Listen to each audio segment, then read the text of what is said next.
শুভ সকাল, জয় কৃষ্ণকালী মায়ের জয়। তোমরা সবাই ভালো আছো? আজ রবিবার, আজ নিশ্চয়ই কর্তাটি আর অফিস যাবে না, তাই না বলো? কালকে তো মুড়ি খাইয়ে পাঠিয়েছিলাম।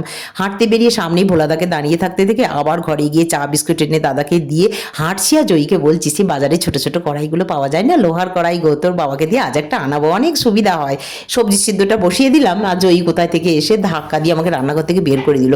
বলছে রবিবার বলে তোমার কি আর ছুটি আছে? অন্যান্য কাজকর্ম আছে সেগুলো সারো, চিকেন মাটন তো আর রান্না হবে না, অল্প রান্না আমি সেরে নিচ্ছি। তো ওই করুক, ওকে ছেড়ে দিয়ে চলে এসেছি। এই দেখো বাজার থেকে কর্তাটি লোহার কড়াইয়ের বদলে নিয়ে এসেছে মাটির তাওয়া। এবার তোমরাই বলো, হাসবো না কাঁদবো? কেমন মানুষ নিয়ে ঘর করি বলো?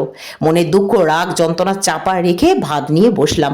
সবজি সিদ্ধ, 5 রকম মেশানো শাক ভাজা, সজনে ফুল ভাজা, পাবদা মাছ পাড়াতে দেবুদার কাছে নিয়েছিলাম, সেই পাবদা মাছের সাথে রুই মাছও 2 পিস আগে ছিল। পেঁয়াজ লঙ্কা পোস্ত বাটা দিয়ে একটু ঝাল করেছে জয়ী। আর টকটা খেতে পছন্দ করছি, জয়ীও পছন্দ করছে, তাই টকও হয়েছে, সাথে একটু পেঁয়াজ। বেশি কথা বলে কাজ নেই, রাগ হয়ে যাবে। ভাত